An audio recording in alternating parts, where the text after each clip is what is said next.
Hola, ¿qué tal? ¿Cómo están? Muy bienvenidos a este nuevo episodio de Viajando en el Tiempo. Como pueden ver, estoy aquí reemplazando tanto a la Maida como a la Bárbara, pero no nos quedamos atrás en invitados y en calidad porque tengo un personaje icónico que ya ha estado otras veces en el programa, que es nada menos que el doctor Cristian León, ¿cierto? Académico del Laboratorio de Humanidades de la Universidad San Sebastián. ¿Cómo estás, Cristian? Muy bien y feliz de estar acá nuevamente, pues. Qué bien. Gracias por la invitación. Sí, pues como siempre es un agrado tenerte aquí y nos convoca un tema muy interesante, ¿cierto? Que ahí lo imponíamos antes, nos estuvimos conversando y decidimos que era pertinente abordar este tema para modernizar las perspectivas que existen al respecto, ¿cierto? Que es el encuentro de dos mundos, el choque o tal vez el sincretismo entre el nuevo continente de América y la vieja Europa, ocurrido justamente a partir de Colón y octubre de 1492. Exactamente. Es bien interesante eso porque hay que entender un poco de dónde aparece todo este drama de histórico universal que se desarrolla y entender que España viene saliendo, podemos decir, de el fin de la cruzada interminable de 700 años que tuvo contra el mundo árabe, ¿no es cierto? El mundo más que árabe, el mundo musulmán, ¿no es cierto? Que eran muchos bereberes los que habían, que estuvieron instalados en España y que recién en enero de 1492 son expulsados del último reducto que ellos tenían, ¿no es cierto?, en Granada, por los reyes católicos. Y podemos decir que en agosto ya parte la expedición hacia el Nuevo Mundo, una expedición que le va a dar el honor a España de ser la el único reino de todo el mundo que ha descubierto un continente, sí, que no es menor. Así que se inicia ahí. Y lo otro, también importante, que España viene saliendo de la Edad Media, viene saliendo de ese periodo y entrando en una incipiente modernidad todavía, estamos en 1492, y el mundo hispano se encuentra en otro paradigma, que es el paradigma que se llama mítico. Han pasado al paradigma mágico de los pueblos cazadores recolectores, han entrado en el paradigma mítico, ¿no es cierto?, de los que son los agricultores y ganaderos, qué sé yo, y están en ese estadio, podemos decir, construyendo sus pirámides y templos, caminos, qué sé yo, desarrollando un incipiente lenguaje escrito en algunos puntos, en otros no tanto, todavía ni siquiera llegan a eso. Entonces, son dos mundos que van a entrar en colisión, y eso es lo interesante de este encuentro de dos mundos. Claro, y además lo otro que es relevante y que tal vez no mucha gente lo conoce, es que uno siempre tiende a pensar que hay dos participantes, ¿cierto? Está como América y España, pero en realidad América está subdividida entre enemigos, amigos, claro, súbditos y señores poderosos, y en Europa pasa un poco lo mismo, y como bien tú dijiste además, el descubrimiento de América va a desencadenar una serie de descubrimientos a nivel mundial. Pensemos en las Filipinas, ¿cierto? Japón, descubrimientos hasta por ahí nomás, porque son lugares que igual estaban habitados por la gente y tenían civilizaciones, lo mismo que América. Pero es interesante esto de pensar además, porque uno habla mucho de las consecuencias, ¿cierto? Pero podríamos partir por las causas, porque esto no, digamos, no es gratuito, no es que Colón dijo, oye, yo tengo una idea y me voy a embarcar. ¿Qué es lo que empuja? Porque también tiene que ver con esto del mundo musulmán y el mundo árabe. ¿Qué es lo que empuja a buscar nuevas rutas? Mira, primero hay una tesis que se maneja bastante a nivel escolar y que es equívoca, que dice que Colón fue de los primeros que entendió que la Tierra era claro, esférica. Sí, eso lo sabían los egipcios. Ya. Claro, los egipcios ya lo había calculado Eratóstenes, creo, no sé, el diámetro de la Tierra. Sí. Y también el códice de Brunetto Latini del siglo XII decía, si dos hombres parten caminando, uno hacia el poniente y otro hacia el levante, es del todo seguro que se encontrarán en el otro extremo de la Tierra. O sea, ya había una concepción de la Tierra esférica en los círculos intelectuales. Lo que pasa es que, claro, a nivel... Es como decir, los mitos que recorren muchas veces el público poco educado, que de repente poco y nada entiende ciertas sofisticaciones intelectuales, pero que sí se manejaba en la esfera, digamos, más alta, o sea, ese conocimiento. Pero con respecto a la pregunta tuya, yo creo que, como dices tú, hay una suerte a ver, el resto del mundo, para hablar América y el resto del mundo conoció 4 civilizaciones que no tuvieron contacto entre sí y que desarrollaron, ¿no es cierto?, su propio esfuerzo civilizador, digamos, a diferencia de todos los otros pueblos que todavía están en un estado, como decía, cazador-recolector.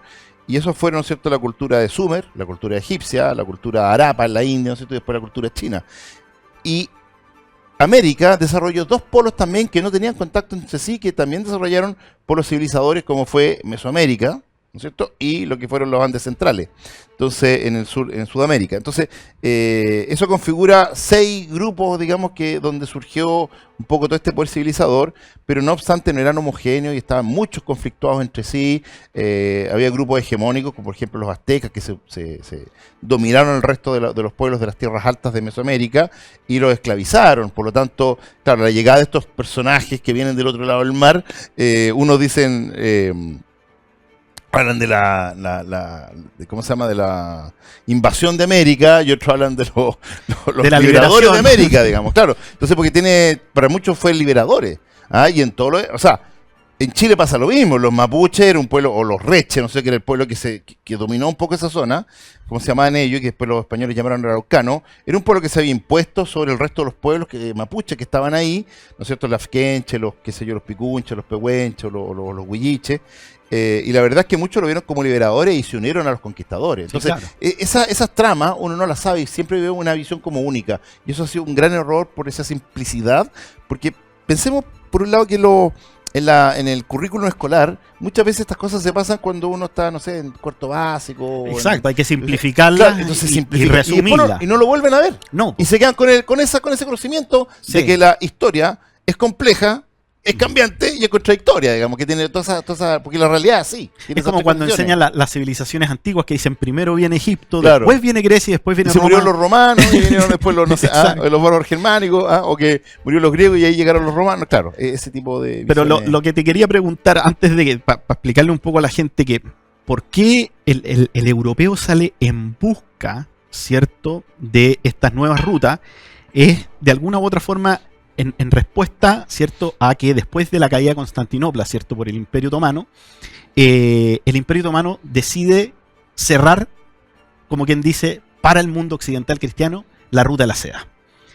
Entonces los europeos dicen, bueno, tenemos que buscar alguna forma de nosotros poder llegar, ¿cierto? Y ahí empiezan los viajes hacia el otro lado del Atlántico, a circunnavegar África, y se generan todos estos... y eso es lo que lo impulsa más que una aventura, digamos, hay una sed comercial más que una sed aventurera, ¿cierto? No, sin duda estos personajes eran grandes visionarios y aventureros. Sí, sí, evidentemente que el tema de la cierre de la ruta de la seda, ¿no es cierto? Y también pasó que esto es posible no solamente porque cerró la ruta y listo, busquemos al otro lado, sino que hubo un par de instrumentos que se crearon en ese momento que permitió la navegación que era fuera de la costa. Exacto. Que antes se perfilaba no solamente siguiendo la costa, por cabotaje griego, claro, el cabotaje, pero ahora venía la invención del sextante. Ya se conocía el astrolabio, que lo habían inventado los árabes para orientarse a la Meca, ¿no es cierto?, que para ubicarse con la estrella, pero el sextante permitía calcular, ¿no es cierto?, ya con mucha exactitud las direcciones, qué sé yo, a partir de la estrella polar y otras constelaciones, calcular un poco y el otro fue la carabela, que permitía navegar, ¿no es cierto?, el mar adentro, ya no perfilando la costa. Entonces, esa serie de elementos permite. Por otro lado, pensamos que estamos entrando en la modernidad, el humanismo y todas esas cosas, y el humanismo lo que entrega, en desmedro muchas veces de esta relación vertical, ¿no es cierto?, que el hombre cultivaba en la época teocéntrica, ahora viene una expansión horizontal. Entonces también el mundo es más ancho de lo que se pensaba también. Entonces esa expansión horizontal, estos instrumentos de navegación, esta necesidad económica, van todos como a converger, ¿no es cierto?, para que venga un italiano navegante y que muestre su proyecto en muchas cortes, en Portugal entre ellas que no lo pescaron, y después en España como que dicen, bien, hagamos eso. Y es interesante también, hay un cambio de mentalidad que evidentemente empuja a estos primeros aventureros y navegantes, que también, como bien dices tú, pasamos de una cultura teocéntrica que se replica el modelo social en el sentido de que está el Señor y el siervo, ¿cierto? Así como está Dios y el siervo. Y vamos a ver ahora una liberación, ¿cierto? Valga la redundancia, de las libertades en que el individuo va a querer justamente buscar oportunidades, conocimiento, y eso yo creo que también en gran medida empuja a estos personajes, ¿o no? Sí, claro. O sea, de todas maneras hay que considerar el talante o el perfil psicológico del conquistador que viene a América, es un tipo muy especial, muy valiente. Muchos vienen un poco peleando los antiguos, los viejos tercios españoles, la guerra con Flandes. No, pues está el mito como del delincuente que llega a América. Sí, no, eso es bastante. La verdad es que la descomposición del grupo de la gente que viene no es esa, principalmente delincuente, ni mucho menos. Y menos los mandamases. Sí, además tiene que tener gente que tú confíes un poco en. Tienes que poner la vida en manos de estas personas. Son gente súper aguerrida. Son mercenarios. Que viene luchando, claro, que muchos son hidalgos, que son, decir, antiguos aristócratas empobrecidos que perdieron sus tierras y que quieren recuperar, y muchos hombres que vienen con la mística de la cruzada, otros que vienen verdaderamente a evangelizar, que es lo que les interesa, propagar la palabra de Dios, que en España era muy fuerte ese concepto, probablemente más fuerte que cualquier otro de los países europeos. Entonces se da un conjunto de situaciones y de personas que vienen. Hay gente de carrera militar, como Pedro Valdivia, ¿no es cierto?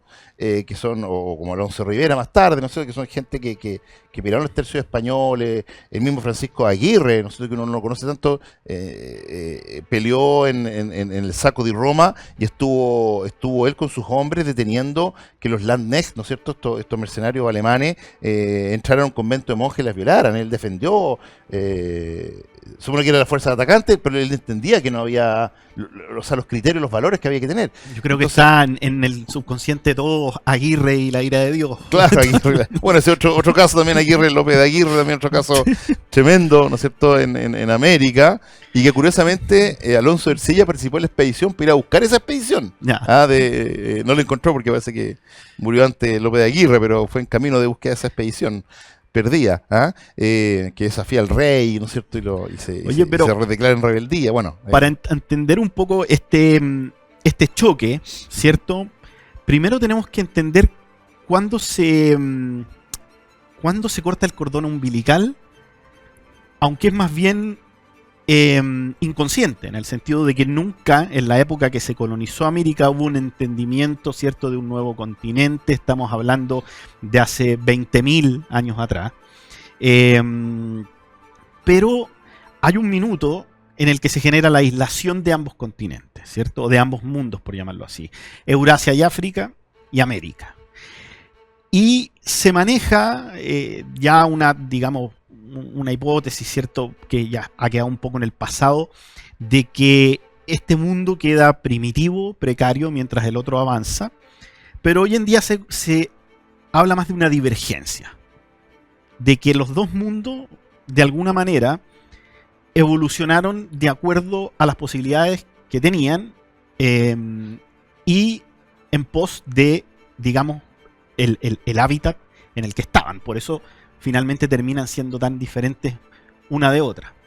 ¿Tu opinión cuál es respecto a eso? ¿Hay una divergencia? ¿Estamos frente a un mundo más primitivo? A ver, hay que entender que los grupos que emigraron, hoy día se entiende que algunos pasaron el 23.000, otros pasaron el 18.000, hay otros que pasaron más temprano todavía, ¿no es cierto? Y los últimos, la cuarta oleada, que probablemente fue por agua, ni siquiera por tierra, fuera la de los inuit o los esquimales, ¿no es cierto?, que fue la última. Pero tenemos todos estos grupos Clovis, ¿no es cierto?, que pasaron antes, que fueron asentándose y bajando por el territorio. Al principio, hace algunos años atrás, se tenía entendido que la agricultura se dio en América, en Tumaco, la Tolita, en Ecuador, ¿no es cierto?, alrededor del 3.500 antes de Cristo, cuando en Europa ya en el 8.000 estaban los primeros experimentos agrícolas. Pero hoy día se ha descubierto que hay asentamientos, que había cultivo en el norte, más o menos en Estados Unidos, por ahí, en torno, ¿no es cierto?, por el Mississippi, por esa zona, en torno al 6.000 antes de Cristo. O sea, uno podría hablar que hay una divergencia de unos 2.500 años del estadio agrícola, ¿no es cierto?, en ambos lugares. Ahora, la agricultura tampoco avanzó a paso rápido, fue a paso de tortuga. O sea, son más o menos 1000 metros por año lo que las tierras cultivadas van creciendo en esa razón. Y se ha demostrado hoy día que la dieta de un cazador-recolector es mucho más rica que un agricultor, que muchas veces comía, no sé, los mayas, tortilla al desayuno, tortilla al almuerzo y tortilla, ¿no es cierto?, a la noche, listo, y esa era la dieta. En cambio que uno podía comer conejo en la mañana y perdía en la noche, no sé, era mucho más variado. Más francés, era claro, más francés. Exactamente, más francés. Entonces, no sé, pues nos redujimos de tamaño cuando decimos agrícola, aparecieron la caries, la gingivitis, apareció la osteoporosis y un montón de elementos que no teníamos. Se da más la sífilis, por ejemplo, en grupos de agricultores, de dieta de agrícola, digamos, que en pueblos cazadores. Entonces, un montón de cosas que son bastante cuestionables, ¿no es cierto?, las ventajas de la agricultura, pero no obstante, claro, hubo un desarrollo que probablemente yo creo que nosotros siempre vemos con ojos occidentales todo, pero nosotros podríamos decir que gracias a la aparición de un paradigma clásico, ¿no es cierto?, greco-romano en Europa, cambió la fisonomía del curso de la historia para Occidente, pero el resto del mundo en Oriente, si tú ves, no sé, las pirámides hindúes, ¿no es cierto?, de la región india, ¿no es cierto?, región hindú, perdón, del siglo XI y XII, son iguales a las pirámides, o muy parecidas en estructura, ¿no es cierto?, a las pirámides que hay en Mesoamérica en la misma época. Pero son distintas a las catedrales y a la gótica y a la, ¿no es cierto?, románica del siglo XII, XIII, ¿no es cierto?, es totalmente distinto. Entonces, en ese sentido, esa divergencia podría ser, claro, comparada con Occidente, que pasó por un paradigma clásico, paradigma medieval, y está entrando en la modernidad, que además ya marca un salto con respecto a todo el mundo. O sea, Occidente en el siglo XV se convierte en la punta de la flecha de la civilización. O sea, es la que la va a llevar a partir. Hasta ese momento, en la época medieval, estamos menos equiparados todos. Pero después, ya, ¿no es cierto?, del siglo XVI en adelante, el auge que va a cobrar, ¿no es cierto?, Occidente va a ser imparable hasta el día de hoy. Entonces, claro, uno podría decir que, claro, con respecto a Occidente hay mucha diferencia, pero con respecto a Oriente, claro, hay disponibilidades de ciertos animales de tiro que en América no existían, la invención de la rueda y cosas de ese tipo, que van a marcar diferencias sustanciales, o el arado, ¿no es cierto? Pero no sé si sea tan grande si lo comparamos con el resto del mundo. Bueno, ese es un tema que justamente... Perdón, y agreguemos África mucho más atrasado que América. Por supuesto, obvio. Y eso que estaba en contacto. Estaba en contacto, claro. Oye, pero antes de eso nos vamos a ir a una pequeña pausa comercial y ya estamos de vuelta.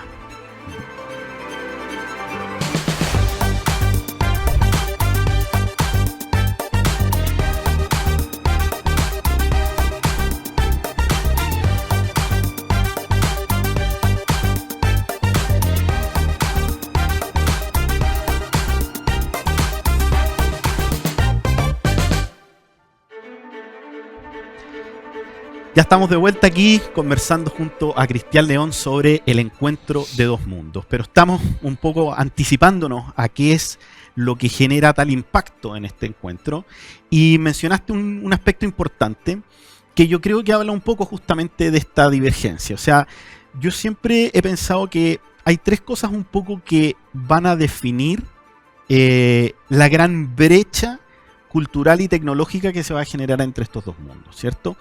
El primero va a ser el desarrollo de la metalurgia, que creo que es clave. O sea, en América existía una metalurgia de orfebrería, ¿cierto?, y ese tipo de cosas, minerales blandos, pero no estaba la metalurgia del hierro, del cobre, del bronce. Por otro lado, tú mencionaste los animales de carga, ¿cierto? Son esenciales. El animal de carga, además, sumado a una herramienta metálica como el arado, por ejemplo, va a ser una cosa, pero absolutamente revolucionaria. Y por otro lado, yo creo que está el tema de la navegación, independiente de que sea de cabotaje o no, que en lugares como la cuenca del Mediterráneo o en los grandes ríos del viejo mundo, pensemos el Nilo, el Danubio, los ríos de China, ¿cierto?, de la India, permitían una conectividad y una forma de viaje más directa, más fácil, que en América no necesariamente existía.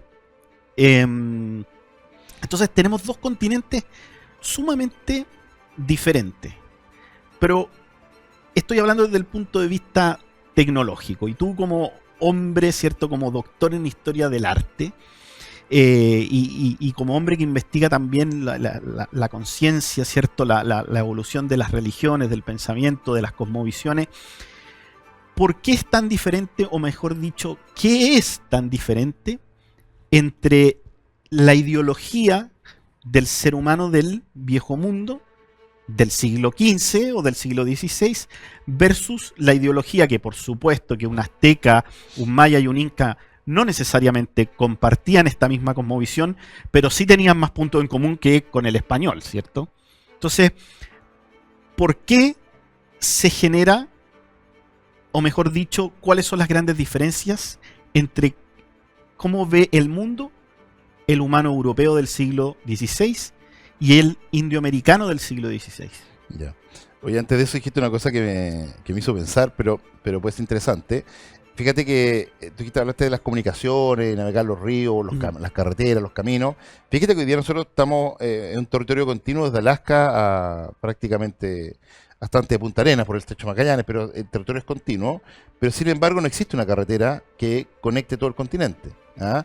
La zona de entre Colombia y Panamá, ¿no es cierto? No se puede pasar y no tiene mucho interés tampoco por el tema de la difusión de droga que puede de Colombia, ¿no es cierto? Y de América por Panamá y todo ese tipo de cosas, pero no hay carretera. Y por otro lado, y la poca que hay, como que le va quitando el poto a las moras, además, no es que cruce el continente por la mitad tampoco. Claro, se va tirando, por el tema de la cordillera de los Andes, ¿no es cierto? Exacto. Porque básicamente Centroamérica es la continuación de la cordillera de los Andes, ¿sí? Eso sí. es. Y después sigue la Sierra Madre Oriental y Occidental en México, y después sigue ya, ¿no es cierto?, la Rocallosa, ¿qué se llama? Sí, claro, en Estados Unidos. Bueno, lo interesante es que además el estrecho de Bering, conectarlo, no es una tarea tan difícil, ¿no es cierto?, por tierra. Entonces, si eso pasara, se conectara el punto Colombia con Panamá y el punto de Siberia con Alaska, uno podría ir desde Punta Arenas prácticamente hasta Madrid, ¿no es cierto?, en auto, por tierra. Claro. O sea, es es interesante la factibilidad, pero no la realización, ¿no es cierto?, de facto. Por otro lado, un poco las cosmovisiones.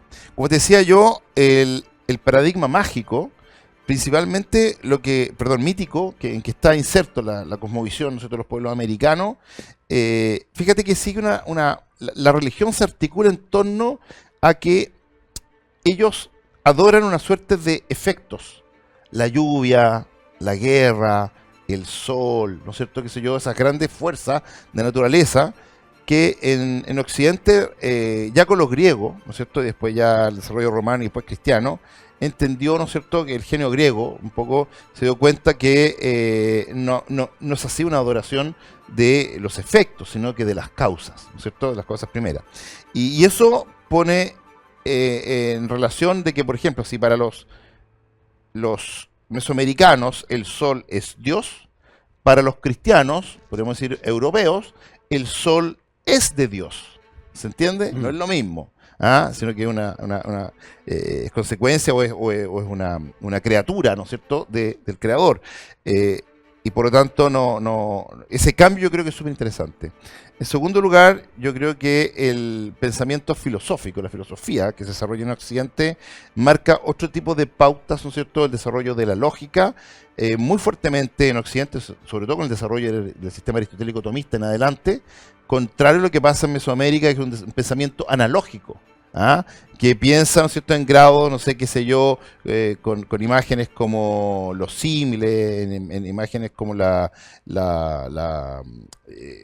de lo que ocurre en pequeño también ocurre en grande, y van haciendo estos pensamientos más asociativos, ¿no es cierto?, que es como el pensamiento de Cristo, de alguna manera. Cristo piensa un pensamiento analógico. Nos dice él, por ejemplo, si yo no muero, ustedes no van a surgir como una comunidad que expande el cristianismo por el mundo. Que dice, si el grano no muere, no da vida, ¿no es cierto? Ese pensamiento analógico puro.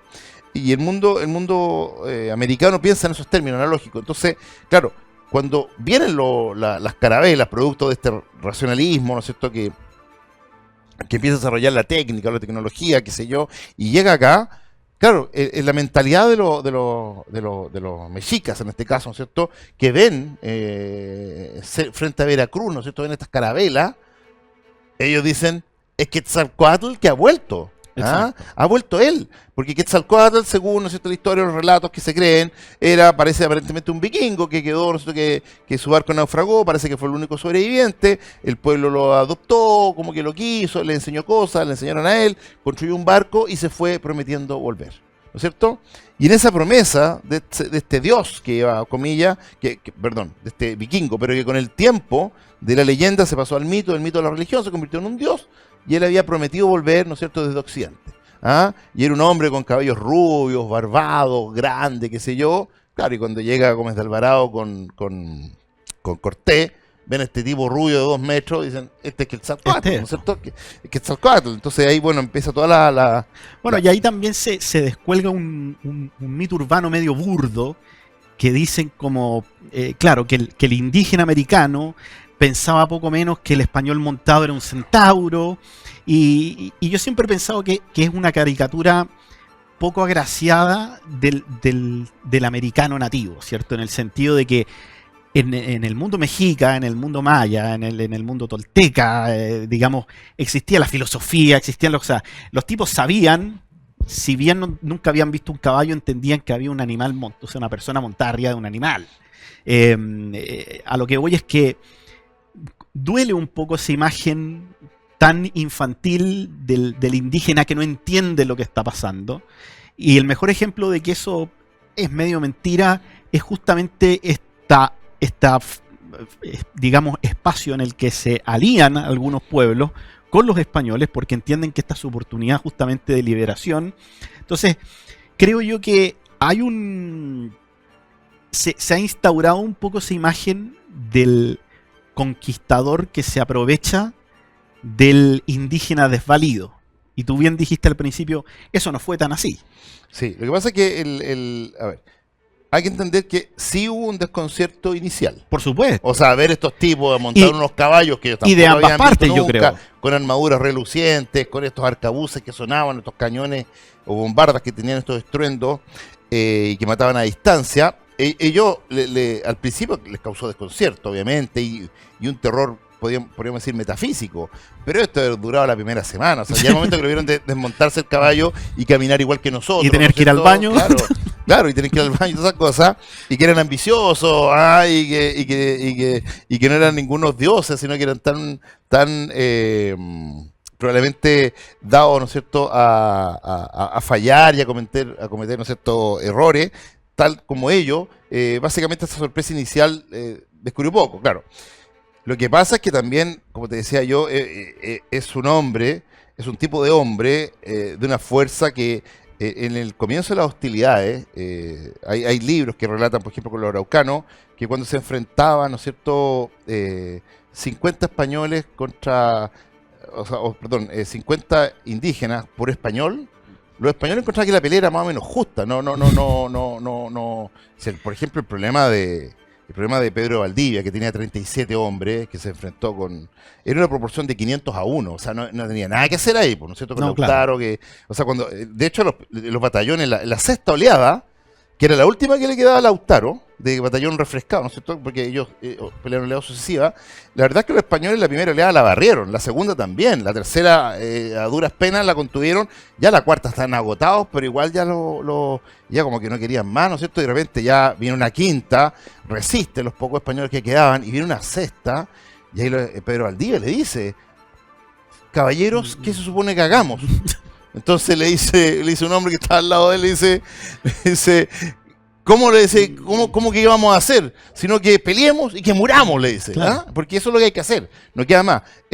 Bueno, efectivamente mueren, pero era una desproporción. Pero lo que te decía yo, claro, un tema combativo de los españoles que era muy bravo en ese sentido, y que, bueno, generó un desconcierto, como te decía, pero esto no se debe, o sea, lo que yo siempre digo a mis alumnos, que los aztecas tienen 300.000 guerreros de las órdenes de los águilas y de los jaguares.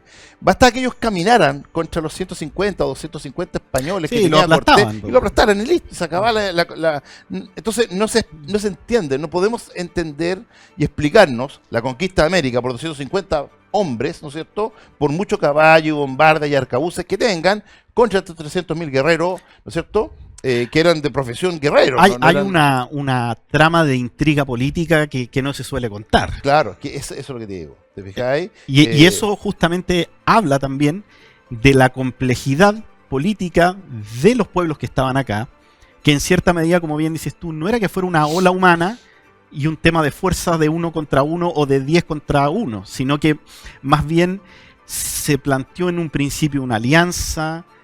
Moctezuma no creyó que estos personajes venían a conquistar. Entonces, es un escenario mucho más complejo, pero al mismo tiempo mucho más rico y interesante del que, de como bien tú dijiste antes, a veces de esa simplicidad que nos cuenta la historia escolar, ¿cierto? Claro. O sea, el mismo caso vale para el caso de, ¿no es cierto?, de Perú, con Pizarro.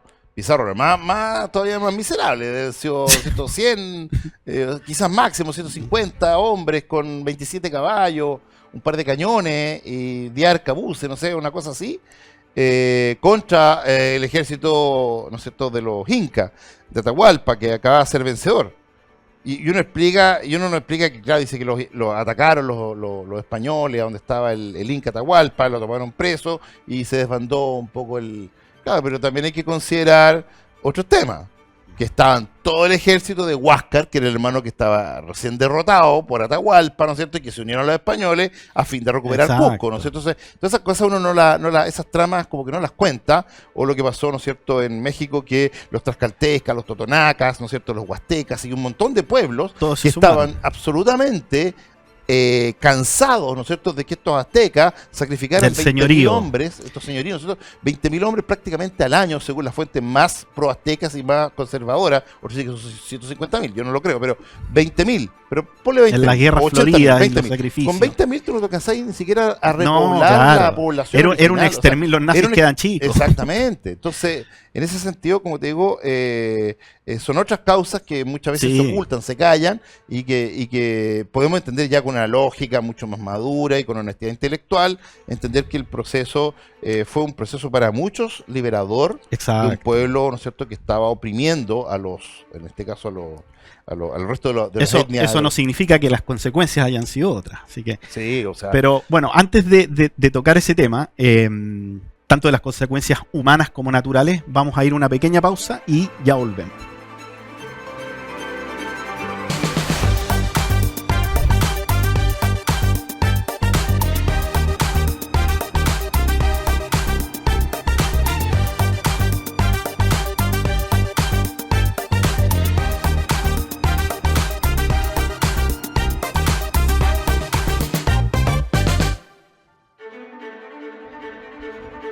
Ya estamos de vuelta junto a Cristian León, hablando sobre el choque, el encuentro, ¿cierto? Y el hibridismo de dos mundos. Y te quería preguntar sobre los efectos secundarios, más que el choque en sí. O sea, sabemos que hay un intercambio de enfermedades, de animales, de especies de plantas, de mentalidades que va a generar, podríamos decir que por primera vez en la historia del mundo, el mundo se va a globalizar de alguna u otra manera. ¿Cuál crees tú que fue el efecto, primero hablemos de las cosas malas, más devastador de la conquista? ¿Fueron las enfermedades? ¿Fue la evangelización? O mejor dicho, la máscara de la evangelización. Ya. Mira, primero yo creo que es también un mito, y contado un mito como mentira, no significa mito eso, pero contado como una especie de mentira que sea esparcido, digamos. Lo que se llama este mito negro legendario, ¿no es cierto?, la leyenda negra, que los españoles diezmaron a la población, ¿no es cierto?, porque o la esclavizaron, o las mataron, o qué sé yo. La verdad es que eso no fue así. La verdad es que la primera misión que tenían los españoles, ¿no es cierto?, y esto ya desde Isabel la Católica y después con, ¿no es cierto?, con las distintas cédulas reales que se emitieron, era la evangelización de los naturales, y eso conllevaba, ¿no es cierto?, que un natural, un indígena, en el momento en que era simplemente se bautizaba a la fe católica, era súbdito, ¿no es cierto?, de la corona en igualdad de condiciones que cualquier persona. Y esto hizo, ¿no es cierto?, que por lo menos en el papel de que había, ¿no es cierto?, después las encomiendas, abusos y cosas así. Hay que entender que esto es porque muchos de los conquistadores no eran ángeles, sino que eran seres humanos, pero hay que entender eso. pero en general podríamos decir que fue un proceso en que al indígena se le respetó siempre, ¿ya? Pero además sería de una inocencia aberrante ver, incluso si es que pasó lo que dicen, ¿cierto? Claro. Lo que se maneja, sería de una inocencia aberrante pensar que esto es la primera vez. O sea, solamente pensemos, por ejemplo, en el Imperio Romano, César y la conquista de la Galia. O sea, estamos hablando de un proceso que llevaba ocurriendo, digamos, milenios. Esto no era nada nuevo que un pueblo cometiera, digamos, atropellos contra el que estaba conquistando. Bueno, es que o sea, pensemos 50 años, no, ya ponle ya, sí, 50 años antes de este episodio, Vlad Dracul estaba empalando, ¿no es cierto? Exacto. O sea, no, En Valaquia a todos los otomanos. Entonces, claro, no, claro, tampoco hay que aprender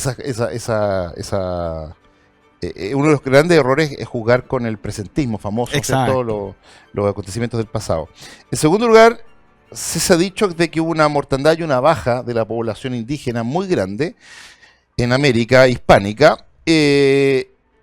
La verdad que, claro, las cifras que se dan de poblaciones, que hoy día se habla más o menos de 13 millones, y hubo verdaderamente un momento que hubo descenso de la población indígena a 3 millones, transcurrió unos 40, 50 años de la conquista, pero básicamente se debe a la propagación de enfermedades. sí, claro. ¿Ya? Las grandes enfermedades, ¿no es cierto?, que traían, ¿no es cierto?, la viruela, el sarampión, qué sé yo, y enfermedades del paludismo, no el paludismo americano, que trajeron, ¿no es cierto?, ¿cómo se llama?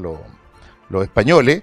Pero también no olvidar que los españoles también contrajeron enfermedades muy graves se y llevaron también, para allá. sí, o sea, todas las enfermedades tropicales, ¿no es cierto?, que se obtienen acá, desde el dengue, el paludismo, no sé, todas estas enfermedades raras que son de los trópicos. Bueno, la sífilis se la llevaron de Sí, América bueno, a también, la Europa. sífilis también. ¿Ah? Bueno, todas estas cosas son también enfermedades que también afectaron mucho a los conquistadores y muchos murieron. ¿Ah? Eso también es una cosa importante saberla. Pero lo cierto es que los países que exterminaron a su población indígena básicamente fueron en Estados Unidos. En Estados Unidos los exterminaron, nunca se cruzaron, recién se pudieron, qué sé yo, las leyes autorizar a casar el matrimonio interracial, o sea, entre un indígena, un negro, en el año 1967, o sea, estamos hablando 1967, o sea, yo nací en 69, o sea, Sí, claro. ¿te fijáis? O sea, recién, en cambio que el matrimonio, el mestizaje comienza en América hispánica, la primera noche que acampan los conquistadores, ¿no es cierto?, en tierra americana comienza el mestizaje al tiro. Ellos No, y vinieron, además tenemos que pensar que no estamos en un paseo escolar, ¿cierto? Era un proceso de conquista. claro, O sea, pero también, ojo, era de fundición con la población local. Esto es súper interesante porque fíjate tú que las fundaciones en Estados Unidos de los ingleses fueron todas colonias, factorías de borde costero, igual que Brasil, factorías de borde costero. ¿Qué significa esto? Que tú vienes a buscar materias primas, penetra al interior del territorio, los lleva a la factoría y las devuelve a la metrópoli. En cambio que en América, las primeras ciudades, no sé, pues, México fue Ciudad de México, la mitad del corazón de México. En Santiago, o sea, en Chile fue Santiago, ¿te fijáis? En Perú fue Cusco. Fueron ciudades interiores y los conquistadores venían. Hasta los primeros 80 años de la conquista solo llegó un 6% de mujeres hispánicas a América. Por lo tanto, ellos Cortés se casó y casó a todos sus oficiales con princesas totonacas cuando llegó. Entonces, el acto de fundirse con la población local era un acto que venían ellos, que ellos venían ya de la idea, ¿no es cierto?, de los matrimonios con los moros o las moras, ¿no es cierto?, en España. O sea, el tema de la mezcla racial para ellos era un must. O sea, se partía de esa base para conformar un nuevo pueblo, América mestiza. Entonces, lo que es interesante pensar que no solamente hay, digamos, un mestizaje humano, sino que también va a haber un mestizaje, va a sonar curioso lo que voy a decir, pero burocrático y tecnológico, en el sentido de que, por ejemplo, hablaste del caso de América del Norte. Evidentemente, el conquistador inglés llega a un ambiente más primigenio, ¿cierto? Más precario, pero el español que llega a México, sobre todo el que llega al altiplano central de México, ¿cierto? uh-huh. Es como un poco lo que les pasó a los romanos cuando conquistan Grecia, en el sentido de que tenían todo armado. O sea, aquí había carreteras, habían sistemas de impuestos, habían ciudades, habían alcantarillas. O sea, los tipos en verdad echaron a andar su cuento en una matriz que ya estaba establecida. Claro. O sea, que es súper interesante porque España no tenía la concepción de la espacialidad americana. Son espacios tremendamente gigantescos. Exacto. O sea, la escala, ¿no es cierto?, geográfica, que de ello yo no tenía la experiencia. Es un poco lo que le pasó si se valiera el símil, con Alejandro Magno cuando llega, ¿no es cierto?, desde Macedonia, una cosita enana, y llega, claro, a Babilonia y a Persia, y se da cuenta que ellos no tienen experiencia para dominar un imperio. Entonces, ¿qué es lo que hacen? Copian la estructura existente. Y ese es el éxito de la Sevilla de 1500 versus el Tenochtitlán de 1500. No hay comparación. O sea, ya tú conoces Tulum, ¿no es cierto? Tulum, ya en las cartografías, en las crónicas de los españoles decían, y vimos una ciudad, refiriéndose a Tulum, que no podía ser ni más pequeña, ni más bulliciosa, algo así, que Sevilla. O sea, la comparan con Sevilla. Tulum es una porquería, caserío, sí. Pero si tú llevas a Tenochtitlan, una ciudad donde vivían 300.000 personas, que tenía zoológico, tenía hasta zoológico humano, sí, sistema de alcantarillado, puentes, conectaban con islas, ¿no es cierto?, que tenían estos sistemas de chinampa, o sea, de calzada, o sea, una cosa que los españoles cuando llegan no lo pueden creer. Entonces, obviamente, la estructura que van a hacer ellos, y va a ser un plan común para toda América, es ocupar las estructuras que ellos tenían y tener ciudades con amplia jurisdicción, ¿no es cierto?, administrativa para controlar el imperio. Ahora, la fundación de ciudades es notable. En los primeros, no sé, hasta el año 1575 o 71, cuando aparecen las leyes de India, ya había fundado 300 ciudades españolas. En el siglo XVI se fundaron 500 ciudades en América. O sea, está hablando de una escala también, de una fuerza también civilizatoria de los españoles, pero que obviamente ocupa la estructura. Cusco, uno puede ir a Cusco y ver que el primer piso es incaico y el segundo piso que es de adobe español. Entonces, montado sobre la ciudad antigua, ellos ocuparon toda esa estructura. Siempre fue una estrategia de colonización, digamos.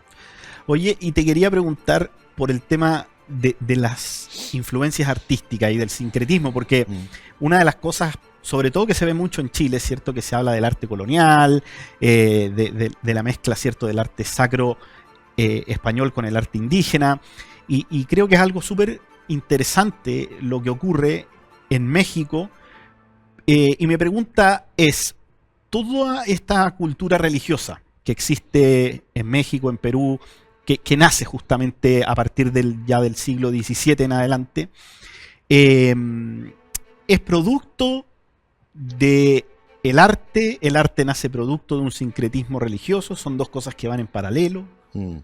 Mira, hay un evento que es muy interesante y que en el año 1535 aproximadamente está la aparición de la Virgen de Guadalupe en México.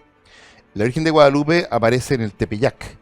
El Tepeyac era la montaña sagrada donde residía la diosa Tonantzin, la diosa madre de los aztecas.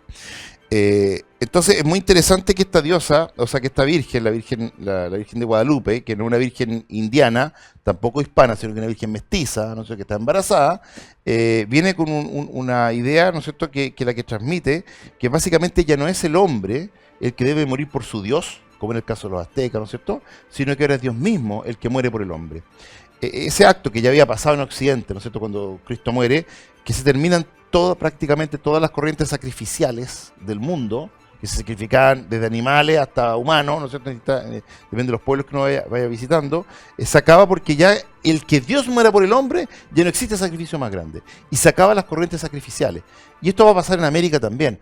Y después de estos pueblos sometidos, ¿no es cierto?, con este yugo de fierro que eran los aztecas, que tenían sometido a todos estos pueblos, cuando dicen que Dios es el que muere por el hombre, ya no se necesita que el hombre muera por Dios, básicamente ello trae la calma, trae la paz, ¿no es cierto?, trae como este descanso psíquico que va a transformar, y por eso se dice que en México el 90% dicen que es católico, pero el 100% es guadalupano. Bueno, en el arte es bien interesante porque va a haber conexión, así como los mexicanos conectan con Tonantzin, la diosa madre, y se hace una relación con el culto a la Virgen María.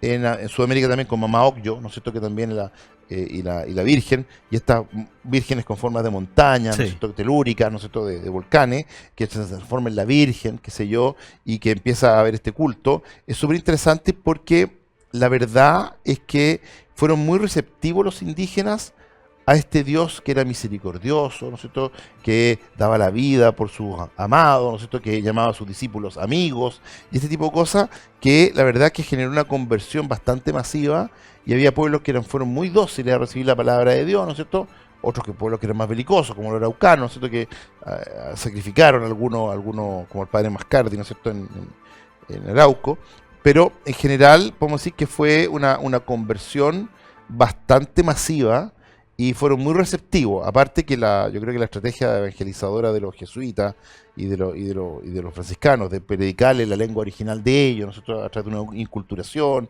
y tomar elementos de su cultura, ¿no es cierto?, que se podrían explicar en términos cristianos. Toda esa cosa yo creo que le hizo mucho sentido. Y en cuanto al arte, el arte hay que decirlo, ¿no es cierto?, que es, si bien hay influencias de América a España, por ejemplo, el plato principal de ellos es la tortilla de patatas, la papa es americana, por lo tanto, pero también asimétrica, en el sentido de que si bien hay elementos que llegan de acá de la tradición, en este caso barroca, que es el movimiento principal que está llegando a América, en ese momento, en el siglo XVII, pensemos, acá va a sufrir un proceso de síntesis con elementos indianos. Entonces van a aparecer un barroco, pero que además toma elementos vegetales, toma ciertos animales, ciertos frutos, ciertos árboles, ¿no es cierto?, de la visión americana, que van a empezar a encontrar acá, ¿no es cierto?, y se va a llamar el famoso barroco mestizo, que va a tener un desarrollo muy bonito acá en América y que vale mucho la pena. Quiero mencionar además otra cosa, que también es importante. España dejó acá un legado de 65 patrimonios de la humanidad. Y estoy tomando patrimonio, puede ser una ciudad completa, o pueden ser las 16 iglesias de Chiloé, o lo que ustedes quieran. Patrimonios de la humanidad, 65, durante la colonia. ¿Estamos hablando de Chile o América? América, América, 65 patrimonios de la humanidad. Pero pensemos que patrimonio histórico, monumentos históricos nacionales en el centro de México hay 4.000. O sea, esa es la escala que estamos hablando. Estados Unidos tiene 3.